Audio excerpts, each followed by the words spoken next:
What's up, guys, and welcome to a not so sunny day but still a good day to be outside enjoying some fresh air, and thought we'd have a little chat again.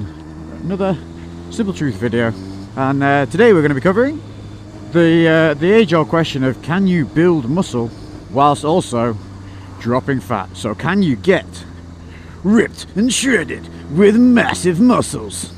Well, let's have a chat. Never too late to change your life. The story's not over. The ending is mine. Whatever it takes. So let's cover the basics of basically how the body works. Okay. Now, bear with me. I know all you know this already, but let's just cover it. We have maintenance level, and we're talking here about overall calories taken in. Your maintenance level basically means you can do what you do day to day, that is consistent, that you do all the time. You're taking this amount of calories and your weight will stay the same.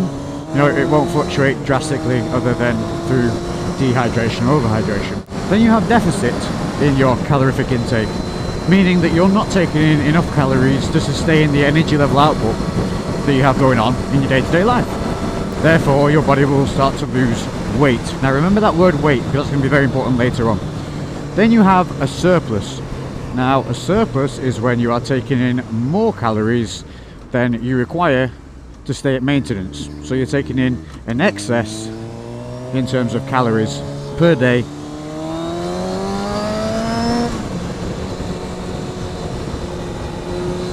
Very slow, dude.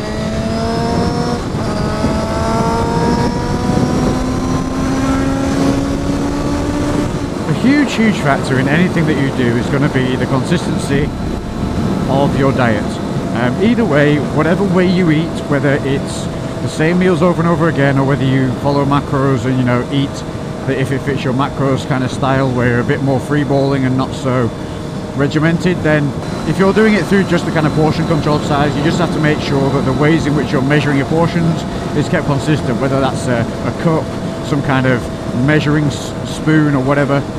And obviously if you're counting macros, you're logging and weighing everything, so you're very accurate, and which that is the most optimal way of doing things, no two ways about it. Once you have that consistency in your day-to-day diet and your levels, then you know what you're taking in day-to-day. Once you know what you're taking in day-to-day, then you're in control. So then you can either reduce the calories or up the calories. But again, when you reduce it, again it has to be monitored. If you increase it, again it has to be monitored. Everything has to be controlled. You can't have different things day-to-day, because then you don't know what's causing what or how your body's actually reacting. So if you're not monitored, not controlled, then you're neither in a surplus or a gain or at maintenance. You're just wavering up and down all the time, different scenarios. That is where most people go wrong. That said, can you build muscle and lose fat at the same time? Right. Overall, speaking generally, no. They're antagonistic in approach. To lose fat, you have to be in a deficit.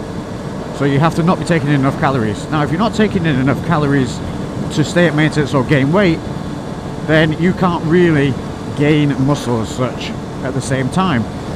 The same goes for if you're in a surplus. You can't be losing weight whilst also being in an excess of calories above your maintenance, because you're taking in more energy than the energy that you're putting out. So you're not going to drop weight. That's speaking generally. Now, this is where macros come into play and the balance of those macros. They have different roles in the body. They are involved in different chemical reactions and different processes within the body. So a calorie is not a calorie. And this is where things become a little bit more specific and take a lot more kind of time and control, but they're worth the effort, because they're going to optimize whatever position you put your body into. So the importance of breaking these calories down into macronutrients of proteins, fats and carbs is going to be the difference between you looking nice and crisp while you're cutting compared to kind of looking flat and stringy. And that's because you need to be supporting your body through each individual macronutrient. You need to understand how they work and why you need to support them. So you have your proteins, they're in charge of, obviously, they break down to amino acids, they help with rebuilding muscle, they help with your immune system, they help with digestion, they're very thermogenic, so they aid in burning more calories just through digestion, but also they satisfy hunger very well. So it's a good idea to have a relatively high protein content during a cut to maintain immunity, keep hunger at bay, but also, you know, keep that metabolism burning nice and high. But that doesn't mean being excessive in your protein. So kind of anything over 200 is going to be enough. If you're a really big guy, I mean, obviously you can see the bigger guys pushing things up to 250. In cuts, if I start getting really hungry, I have pushed protein up to around about 250, but I tend to stay around 225. That's where I'm happy. I'm well above what my body needs in terms of protein content, but it satisfies my hunger. It gives me good meal portions. I need to get some sexy juice for my baby. I want the hard stuff, high octane, hell yeah. None of that 95 nonsense. The Buble on. Chin's too tight. This promise is to you. And just not keep. Little tip. Tap, tap. Twist. No drips. Chicka, chicka, yeah, yeah. So then you have your carbohydrates. Now, carbohydrates are basically your source of energy. They're your battery. They're your go-to point for your glycogen, for the muscles, to give you energy. Let's simplify it that way. Obviously, fats have they're an energy source as well. They're a high impact energy source, but they slow to break down the carbs. So carbs are your go-to one for your body, and they're super easily controllable as well, because you have different variations of carbohydrates, like we know. So you have your fast acting and your slow acting, so high GI, low GI. And this is where I tend to find that if you keep carbohydrates as your control source, keep fats relatively moderated and not change too much, that's where you can really gain control on how you look day to day and also how you feel day to day in terms of carbohydrate timings, which is where you have to understand that things, when it's been said that, you know, timings of food don't matter, they don't matter in terms of like your end goal weight and your end result, but they do matter in terms of your energy levels through the day, how you look through the day. Say you're going to go most of the day with no carbs, you're going to feel like crap, but then you're going to eat carbs, you're going to feel great. Also, even in a gain, I find carbohydrates are very useful in keeping fat off. But we'll talk about that when we go into the gains. Carbohydrates wise, what you want to do is focus on having a good level of carbohydrate in the morning with your breakfast. You then want to have a relatively low kind of level of carbohydrate while you're at work, enough to satisfy your hunger, but also, you know, you're not, especially if you're in a sedentary job, you know, you don't want to be taking in a shitload of carbohydrates while you're sat at a desk. If you have a physical job, obviously your macronutrient allowance is going to be higher, so your carbohydrate allowance is going to be higher, so you'll be able to take in more carbs around your working time. And obviously you'd have to play this in terms of, you know, trial and error, see how you feel, how you go. Do you need more carbs during work, or do you need more carbs around the training? Personally, because my work's quite sedentary, I'll have a lower carb intake around the working time of the day, and then I put a lot of my carbohydrate calories around my workouts. That's when I'm going to need it. That's when I'm going to want that boost in energy. That's when I'm going to want the glycogen in the muscle. It's also going to give me a good idea if I'm well carved up during a training session on how I am actually looking, because obviously I'm going to get a better pump and I'm going to look my best during that training session, which is when most people will take pictures, things like Instagram and obviously film on YouTube.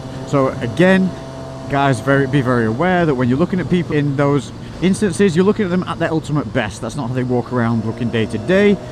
This is where you get all these little uneducated idiots that come on and go steroids, and they don't understand carbohydrates plus pump equals vascularity, fullness and crispness, which goes away within an hour of leaving the gym. But you know, they don't bother looking into that. They just come on, throw their little hate their way, and then move on in the world with well, they don't really move on anywhere, sit exactly where they are and throw the next hate comment wherever it is they decide to go to and troll. But back onto what we're talking about. So most of my carbs and calories will go around my energetic times of the day. So say I was unexpectedly going to be going out during the day doing something energetic as well as training later, then I would reposition my carbohydrate timings in my meals to accommodate that. But day to day they'll try and stay consistent and the same. One, so that you know you get into that routine of keeping your energy levels at a nice kind of stabilized level all the way through any kind of cutting phase, but also so that you get consistent look in the mirror day to day when you wake up, when you look at yourself at the end of the day, and also consistent readings on the scales that are realistic, you know, rather than weighing yourself in the morning after having a dump loads of carbs in the evening, compared to weighing yourself in the morning after having all your carbs the day before throughout the morning rather than towards the evening. So you get where I'm going, and that's another reason why we take averages rather than day to day on the scales. Then we have the fats. Now, what a lot of people immediately do is they think they want to lose fat, drop fat from the diet. That's not right. You can reduce fat down if you're on a high fat diet, yes, but you must remember that fats are very, very, very important in maintaining hormonal stability. They also even aid in fat burning themselves. You need fats to burn fat. Your body is not stupid. If you cut out all fats, your body's going to want to grip onto them. It's also not going to help support your hormonal level. You can research this yourselves in a little more depth. Old school MRT, that's pretty cool. I used to own 2 of those. But just look it up. So they help support testosterone, and they also are a massive, massive factor in staying mentally I'm going to say mentally stable, but don't think you'll go crazy if you drop them too low. But like, you know, just like your happiness, your levels of kind of your stress levels, everything, anything like that. If you have a higher level of fat, or you know, the required level of fat in your diet for the goal you want to achieve, then you're going to be less cranky, you're going to be less irritable, you're going to sleep better. There's a whole host of things and reasons as to why you shouldn't kill all fats from your diet. So that is a major, major thing most people get wrong, and a reason they also plateau and fail. So the thing to remember is whenever you put your body into a deficit, it's smarter than you are. It's going to start shutting things down if you don't support them, which is why it's important to have a good protein level in there to help support the muscle. It's why it's good to have the maximum level of carbohydrate you can have in there while still losing weight, to also fuel your body energy wise, and then fats obviously again for energy, hormone support and mental stability.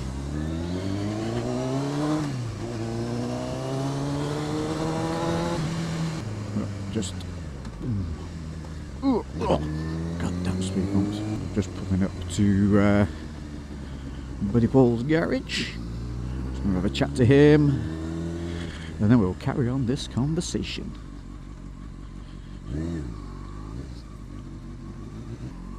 Oh, he's got the bike stripped down. Let's go take a look. Naked as the day she was born. That looks good. Oh, it looks way better with that on, doesn't it? Right.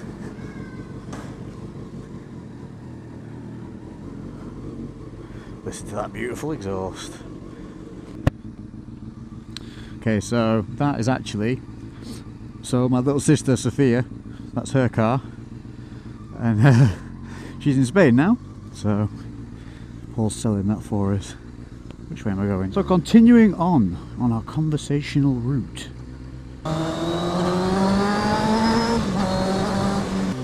So in terms of talking about those macros and how you should have them when you're cutting, if you keep them in that correct balance, what you can definitely do is maintain a lot of muscle mass and massively reduce the amount of muscle mass that you'll lose from being in a deficit by encouraging the macros to be in the correct proportion to support muscle and burn fat. You have to tell your body biologically what you want it to do, and you do that through the fuel which you put into your body, through the macronutrients that you put into your body. You're telling it what way you want it to go. Now if your macros are out of balance, and say you're on a low protein, low carb, low fat diet without knowing it, you're not supporting anything. So your body's going to start stripping the muscle. First of all, that's easy. You have to understand that your body is an efficient machine. It doesn't care about your personal wants. It doesn't care about the fact that you're training to look a certain way. It's no conscience. It simply works off the information it's given on a biological level.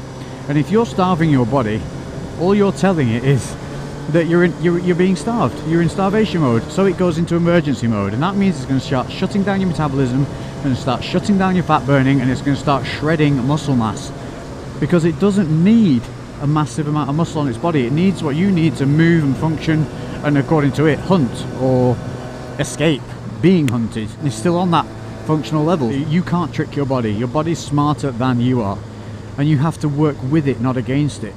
What you also need to understand is weight loss is not a great thing. Just seeing weight going down on the scales can mean so many things.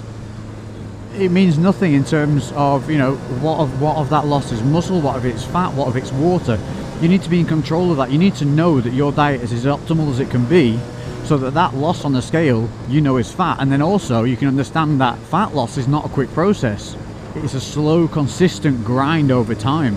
So seeing a pound average drop in a week, although it might not sound like a lot, is actually very encouraging if you know your diet is on point, because you know that the majority, that pretty much most of that entire loss is going to be fat.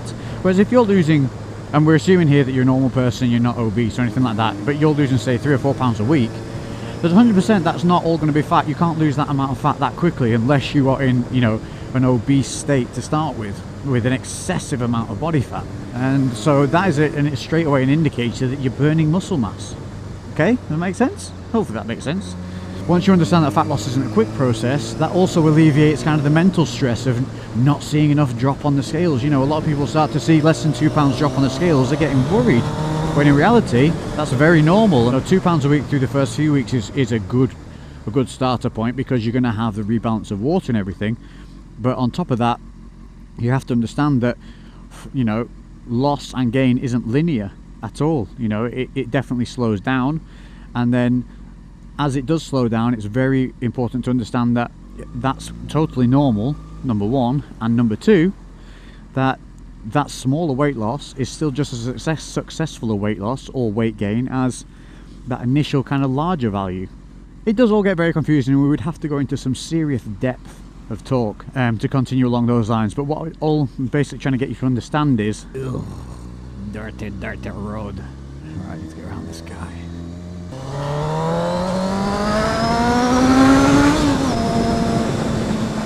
All I'm trying to make you understand is that there are optimal ways to go into a deficit that can keep you looking good and looking full, and also stop you from going mental. And that's important to realize. So when you're looking at someone who looks good and full on a cut, if they have good proportions, they're also probably going to look like they're actually gaining muscle. And the reality is, all they're actually doing is maintaining that really good muscle mass they've built up through their maintenance or the gaining phase, and now it's looking more shapely. And because you have a good proportion or good round muscle and it looks full because your diet's good, then you're going to give the illusion of also looking like you have bigger muscle. And a lot of it is illusion, guys. Like, I can often drop, you know, half a stone, 7 pounds, and get people saying, "Whoa, you're looking bigger, Lex."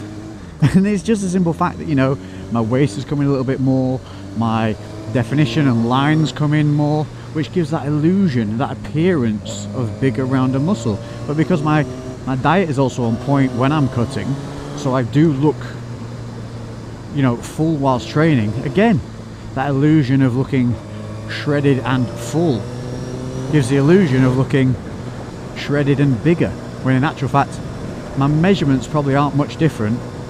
And on areas like shoulders and biceps and everything like that, you don't hold a lot of fat anyway, so they're gonna stay looking a similar size. But when the details come through, it just makes them look bigger. Then in line with obviously the waist getting smaller, it makes them look bigger as well, because you get that V. So these are all really, really important things to have in your head to understand before you go into all these scenarios, or before you start looking at people. Understand what you're looking at. And like I said, that video I'm going to do about, you know, in and out of the gym and looking crisp whilst training and looking at your best, that will clear up so much for you guys, so much, and will shut up so many idiots. It really, really will. And hopefully, you know, not just shut them up, but also make them have a little bit of a moment where they go, "Oh, okay, right. I was wrong to say that, or I was wrong to think that," and maybe, you know, encourage them to have a bit more of a positive attitude, and maybe even motivate them to give it a go. Fingers crossed. So in conclusion, you know, you will have a lower carbohydrate level compared to your maintenance, and definitely compared to a surplus. You're going to have a slightly, if not similar, protein level to your maintenance, or maybe slightly elevated. Your fats are going to come down, but maybe only around about 10-15% compared to carbs, which can come down almost as much as, you know, a 50% drop. So maintenance, you should really base that off your lean mass. That's going to be the most accurate way of doing it. I don't like working percentages, but for argument's sake, if you're going to use one, my personal favorite is the 40-40-20 split, determined from your, you know, overall calorie requirement that you have worked out from your lean mass. Boom, baby. I've been away for so long, but like the winds from the summer weather, I am back and I'm even better. Wow, nothing can break up this bond.